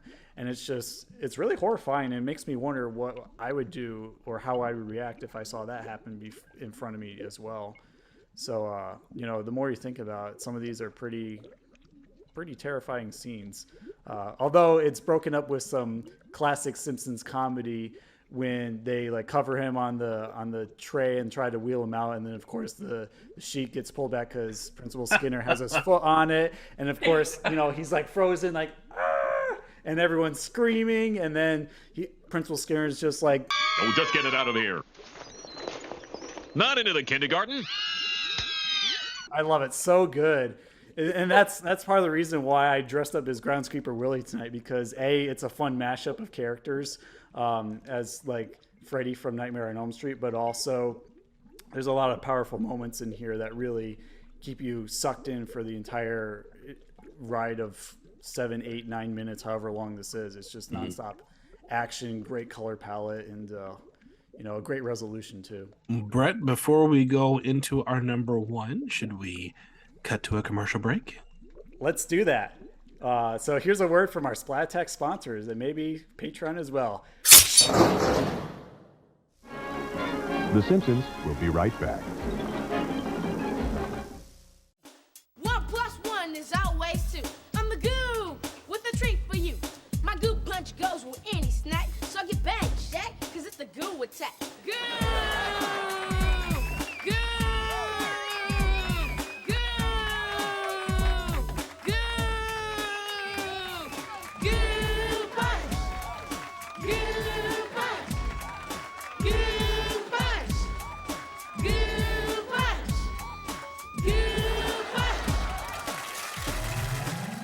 What happens when you combine local legends with classic 90s Nicktoons? You get Hey Arnold's Ghost Bride, of course. By popular demand, for our special Patreon exclusive episode for spooky season, Brett shares Ghost Bride with me, since virtually the entire series of Hey Arnold is all new to me. Join us over on Patreon for the end of spooky season for a bone-chilling good time. Join us in the monastery at patreon.com/splatattack. And we're back, cutting back from our commercial break. So we've had a lot of fun mentioning some of our Treehouse of Horror picks from various different episodes and segments, but let's do a quick recap for all our Slimesters before we go into our final picks and honorable mentions. So Alex and Monica, what did you talk about before with me?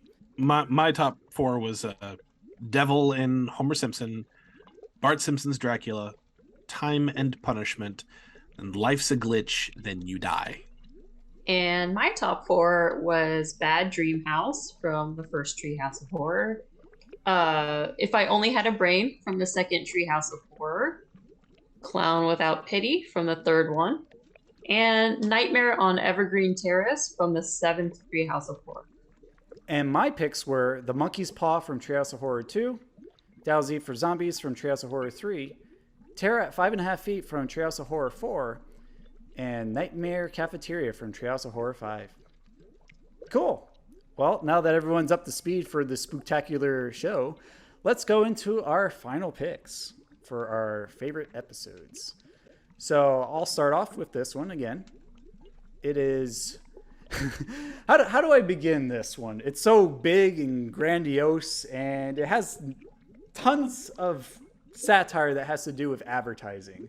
And I love it because I hate how much advertising invades and bombards our lives every single day in a super hyper-connected world that we live in. So I particularly find this one poignant as it is funny and scary from time to time. So for my final pick, it is Attack of the 50-Foot Eyesores from Treehouse of Horror 6. And essentially what happens here is it starts out very much like The Devil and Homer Simpson, where it's donut focused. Homer goes to a donut shop that advertises home of the colossal donut. He wants a colossal donut. The zit-faced teenager says, sorry, I'm not going to give you any refunds, because he hands him like a piddly little sad excuse for a donut. And Homer vows revenge on him for that. He's like, I paid for a colossal donut, and I'm gonna get a colossal donut. And so that night he takes matters into his own hands by driving back to the donut shop when it's closed, getting like a hook on a chain, roping it around the giant lard lad donut that the statue sign's holding, and pulls it off and brings it home with him. And he ends up doing what any person with a giant metal donut would do. He just lays about in his living room.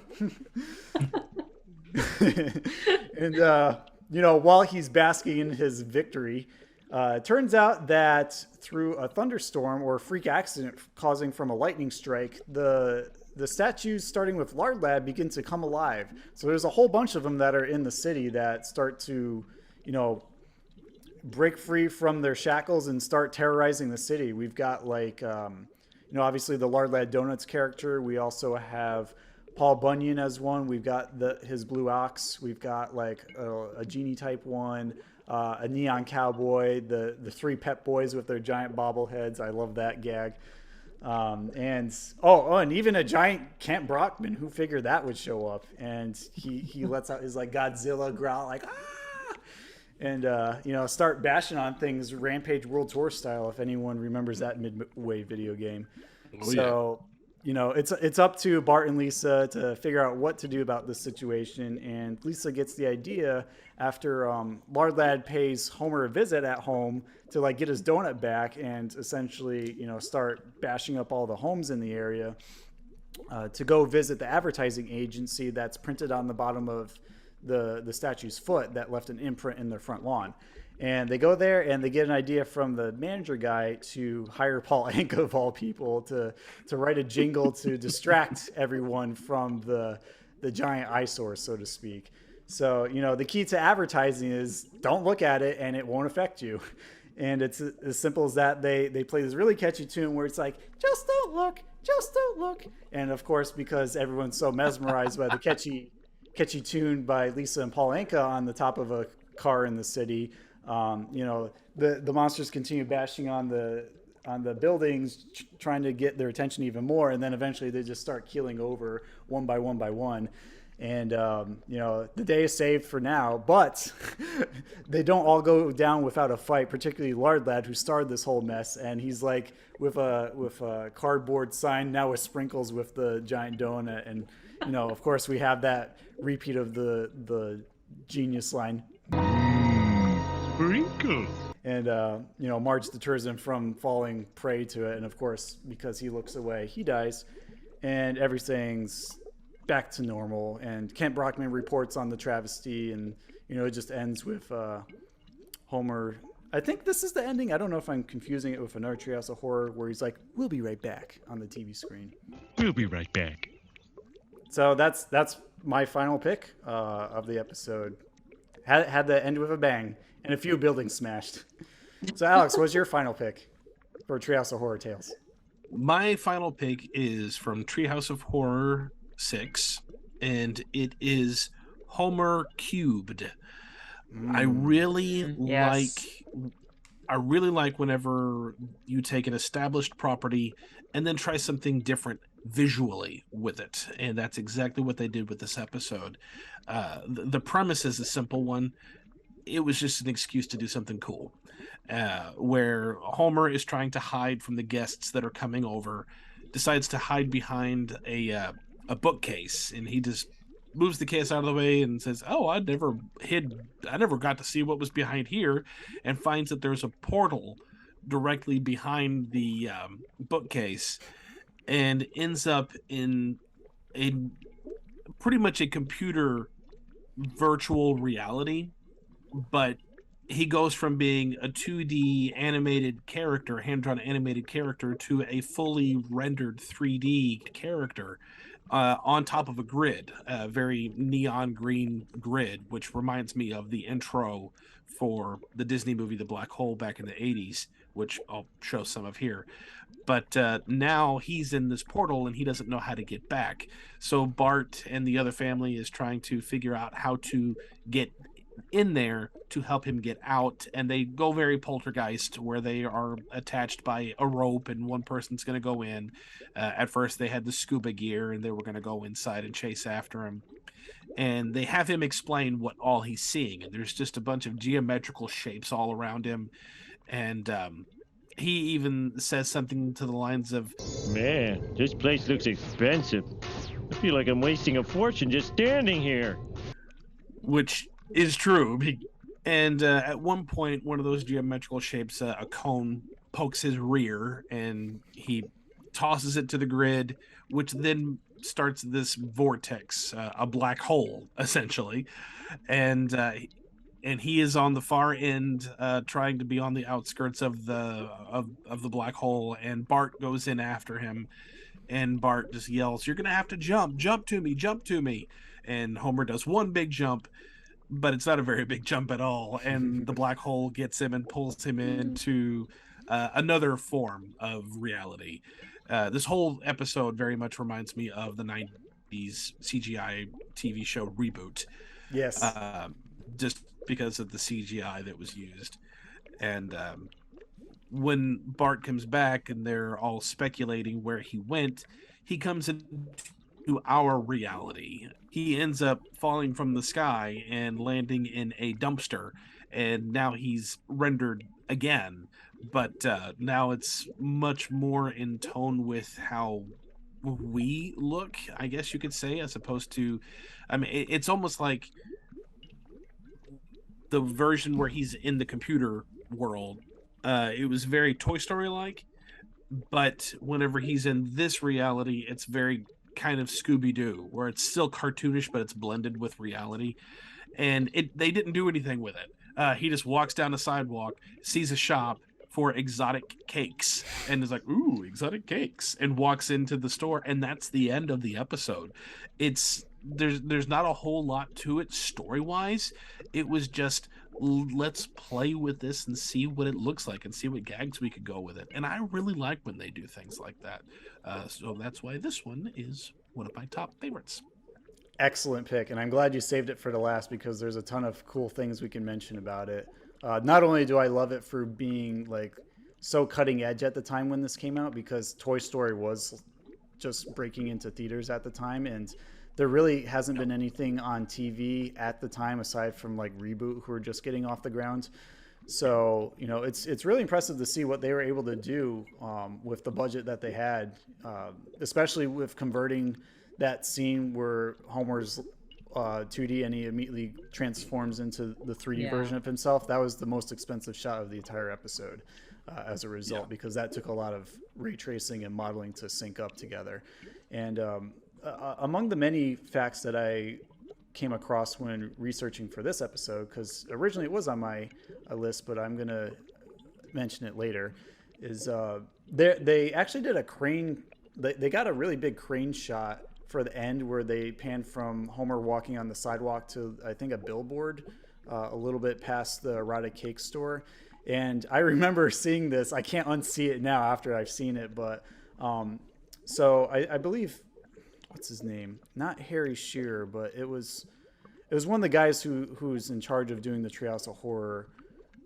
David Merkin, that's it. David Merkin. He was in charge of a lot of the Treehouse of Horrors episodes, and by this time, Fox wasn't giving them a lot of support or a lot of budget to work with. So, you know, he decided to just pull out all the stops and go against their wills, and he ended up getting a big crane with a camera on it to get this money shot for the episode, and he did it without like any proper restrictions. So if you look carefully to the right of the screen, you notice like there's a line of cars that are starting to build up in traffic, and that's because the crane is in the road trying to get the shot timed out, while a bunch of extras were hired to walk around on the sidewalk, essentially looking at like this little tiny ball, a red ball on a string as a tracker, so that they can animate Homer moving in that position and give the illusion that the characters are looking at him while he's moving in this reality space. So there's a lot of really intricate things going on here that I applaud them for, and it really makes you appreciate the level of detail that went into this episode as well. Among some of the other things that I picked up on were that the Erotic Cake Store was originally a photography store, but they just painted over the sign and put the decorations in purely just for the episode. And also the portal the dimension that was found behind the bookcase, that's in direct reference to another Twilight Zone episode called Little Girl Lost, where she gets trapped in the fourth dimension and a bunch of scientists and parents have to like take her out after she gets trapped in there one night. They were originally for him or for Homer to go through different dimensions. Like I think one dimension he was supposed to be a paper cutout, but I guess because of time they just stuck with the 3D real aspect, I guess. Cool. Yeah. Well, Monica, what is your final pick for tonight? So my final pick comes from season 6, episode 6. It's Treehouse of Horror 5. I'm going to say the whole entire episode. All 3 segments. The Shinning, Time and Punishment, Nightmare Cafeteria. I mean, the whole episode is just... That's gold, Jerry. Gold! I love it. But since we've already talked about Time and Punishment and Nightmare Cafeteria, you guys have done an awesome job covering that. Let's talk about The Shinning. Just kind of give a brief overview. It is based off the movie The Shining, if you couldn't tell by the name. So it's the first segment. This is actually the first Treehouse of Horror where you don't have, I guess, the wraparound segments. Whereas the previous ones, you know, you either had Halloween party or after trick-or-treating and they all eat too much candy and they have nightmares, or sitting in a treehouse telling ghost stories. This is the first one where you don't see a wraparound segment. So it kind of just goes straight into it.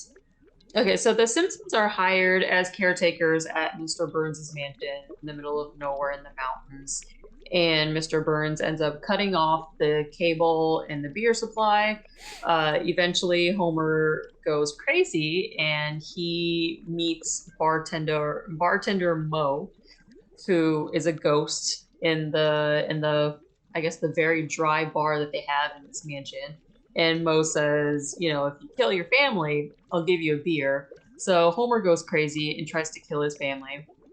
And meanwhile, you know, we have groundskeeper Willie, you know, taking care of the mansion. And, you know, he comes across Bart, who, you know, ruins the maze. And, you know, Bart ends up reading groundskeeper Willie's mind. And, you know, Willie's like, "You've got the shinning." You mean shining. Shh, you want to get sued? I love that line. But you know, when Homer's trying to kill the family, and you know they all run out of the mansion, you know, Bart sends a signal to Willie to go help them, and so Willie goes running out in the snow, and he was carrying this portable TV, which he drops in the snow, and then of course he goes to the mansion to go rescue the family. Homer axes him in the back, and he dies on the floor. And then eventually, you know, the family runs out of the mansion. Homer's chasing him with an axe. And then all of a sudden, you know, one of them picks up the TV and goes, "Look, TV!" And then Homer, you know, grabs the TV and he's like, "Urge to kill, fading, fading, fading, rising, fading, fading, God." And then, you know, of course, they all embrace in the snow. And they get frozen. And then if you listen carefully, the song that plays on the little TV is actually at the end credits. I think it's one chorus line of people. You listen. It's the same song from when the fog turned them inside out. Homer, change channel. Can't. Frozen. Urge to kill rising. I love this whole episode, with all 3 segments. Even though there isn't a wraparound per se, I think the fact that, Willie gets killed in all 3 of them somehow, or he gets axed. He gets every time, yeah. Every time. I feel like that's kind of a wraparound segment, or like a recurring joke. But, fun facts about this episode. Apparently, I guess members of Congress actually were not happy about the violence portrayed in the show. So the showrunner at the time, David Merkin, I guess he was irritated at the criticism that he was getting from these Treehouse of Horror episodes. So he actually made every effort in this episode to make it very gory, very violent, like as much as he could get away with. So that's why you see in this, that's why you see in this episode, it's very, very violent. But I mean, it's one of my favorites. Hands down, it's definitely got to be one of my favorites. Those are all awesome tales that we told in this treehouse tonight. Say that 10 times fast. Oh, that was a lot of fun. But before we wrap things up and head on home, we're going to do a couple of segments here. First off, with our honorable mentions, we'll just blaze through those real quick. I'll start. I have a couple of them. I'm going to mention Easy Bake Coven from Treehouse of Horror 8. And the reason why I still wanted to mention that one is because I really like the sudden turn of events where Marge actually becomes a witch after they push her off a cliff. When I first saw this one, it scared me. I don't know why, because cartoons typically don't scare me, but just the tone of it and her maniacal laughing, it really got to me when I first watched it about a year ago. And I also like the allusions to like this being the foundation for the first trick-or-treat tradition that we now know for Halloween. So that was a nice nod to that. And I like the caramel apple bit there too. And Seamus telling the story at the end. So there's a few good moments. And I also want to mention Bart Zone from Treehouse of Horror too, because I'm a sucker for Twilight Zone-based Treehouse of Horror episodes. And this one's based off of It's a Good Life, which everyone all knows pretty well, where Bart's turning people and creatures into different things if they don't think bad thoughts. I just like this one for the Twilight Zone references mainly, in the visual gags, like how Snowball turned into that weird polka dot creature with the flower ears and the umbrella tail and breathing fire. That was pretty fun. And how when Homer turned into a jack-o'-lantern, that wasn't the end of the story like it was in the original Twilight Zone episode, but rather they went to therapy about it, and then they started family bonding time together, and it ended with like Homer tucking Bart in and kissing him goodnight, and that was like Bart's craziest nightmare. So that was a very playful one, and I felt it was worth mentioning here. My honorable mention, and I'm not going to give too much detail on it, but it was from Treehouse of Horror 9, and it is Hell to Pay, which Homer gets a possessed toupee. The person who had the hair beforehand would end up possessing him. But the reason I chose this episode as my honorable mention is it's no surprise. I am a huge James Bond fan. And one of the actors who's played James Bond is Roger Moore. And when Homer first puts on that wig, Marge looks at him and says, "If your fly weren't open, you look just like Roger Moore." Which I thought was fantastic. So my honorable mention is from Treehouse of Horror 7, and it's The Thing and I. So pretty much the basic premise is that Bart and Lisa hear noises up in the attic, and then they discover that Bart has an evil Siamese twin that's been locked up there this whole time, named Hugo. Hugo tries to capture Bart and sew them back together, but Dr. Hibbert kind of appears out of nowhere and manages to knock him out and save the day. And then when he looks at Hugo closely, he realizes the scar is on the wrong side of the body and that Bart was the evil twin all along. I love this one because, I feel like with all my picks that I picked tonight, usually I picked ones, or I usually tend to pick ones that like get a reaction out of me or creep me out, or quote the most.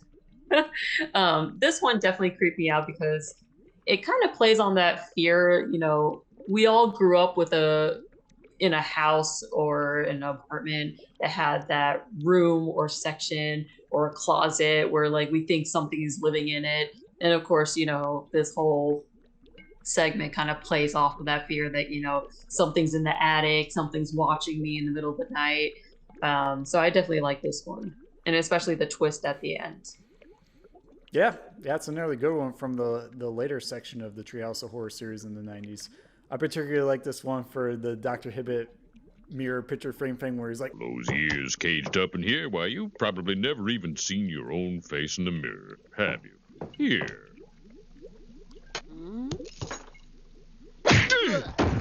Gets me every time. And I found it really fascinating and also creepy that the story of this was loosely based off of this horror film called Basket Case, which apparently has a trilogy and it's from the 80s, like 83, and is like a really deformed baby who's kept in a basket. And I'm like, ugh. So kudos to them for like weaving in all these different allusions to classic horror for this one. All right. Well, we're going to do another segment real quick. And it's actually one that we've kind of done before in like favorite Nick Jr. episodes way back in episode 4, but we didn't have a proper name or a title card for it. So this time we do. We came prepared. And we're going to call it Shout Your Lungs Out. Shout out your lungs out.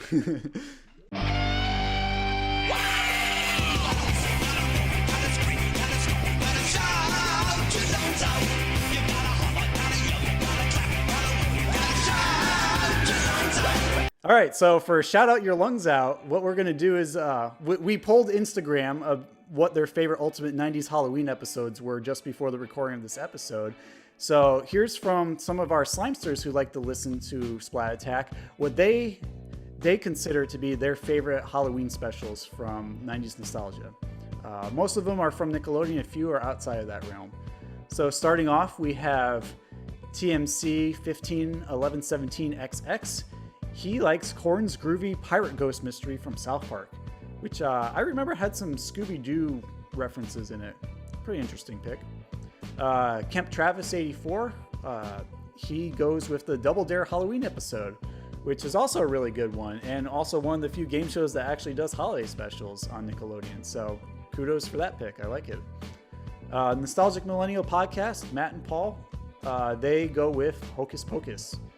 Classic Disney film, gotta watch it every Halloween. I agree with you. Hank King Tattoos says, Arnold's Halloween from Hey Arnold. Another great pick.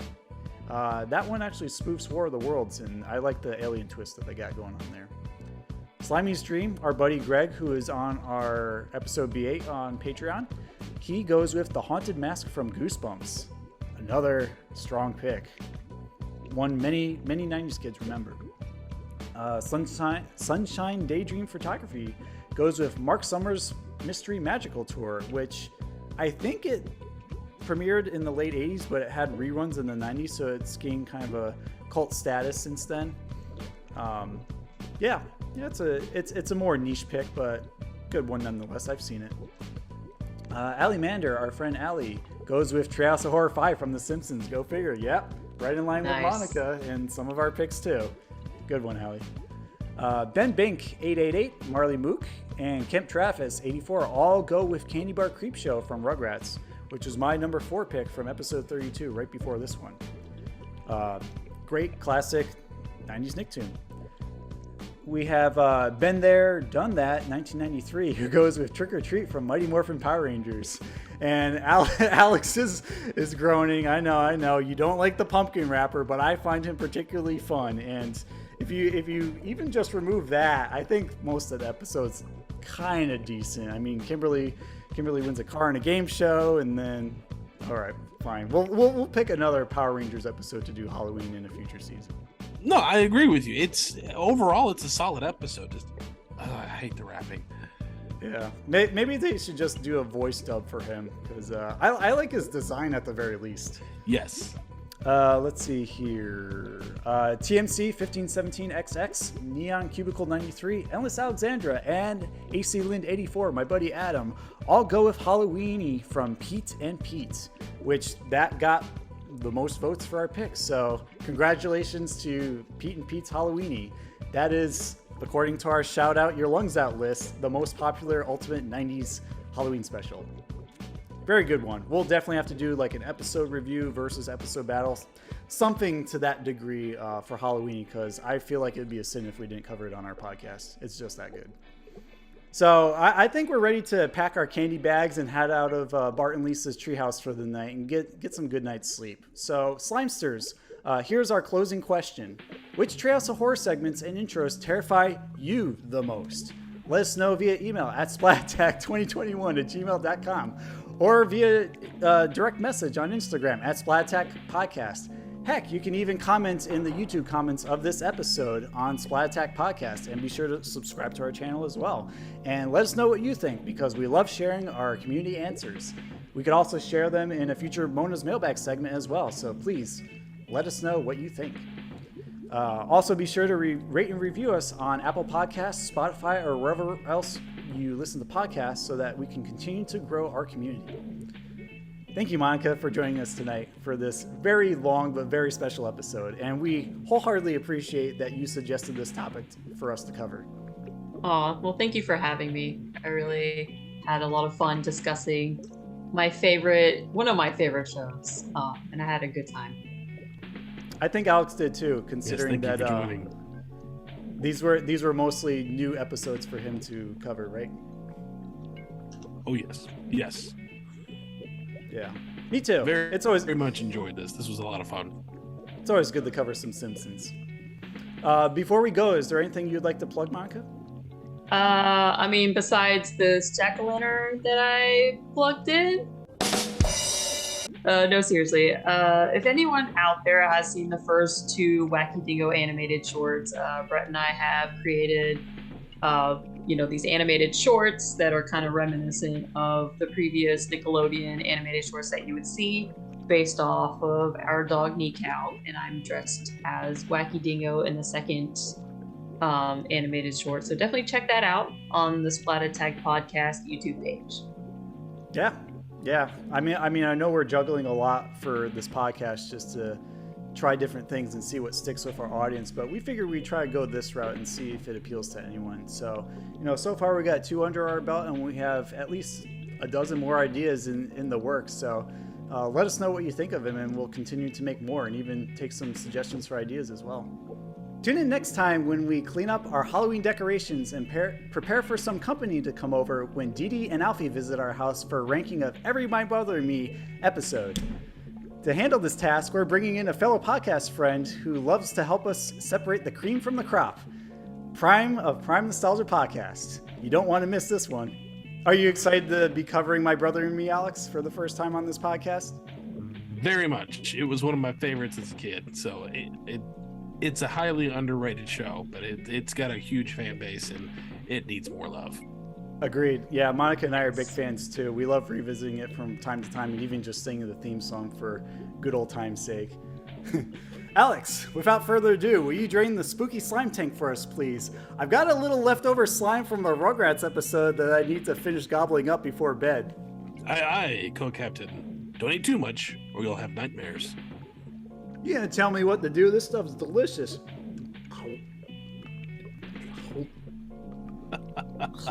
Ugh.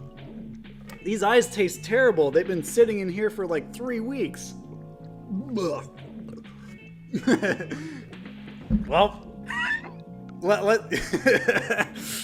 let's just drain the slime tank before I spew. Splat you later, Slimesters.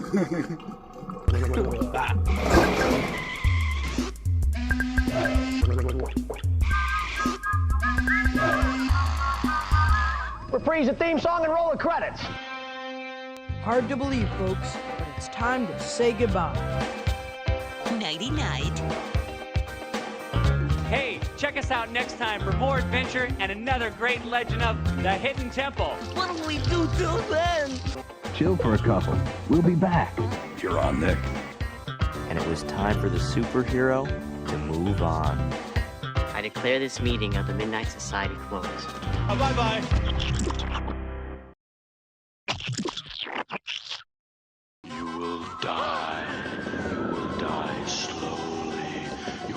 stomach will swell, your intestines will writhe and boil, your eyes will burst, and some horrible stuff, possibly your brains, will start coming out through your nose.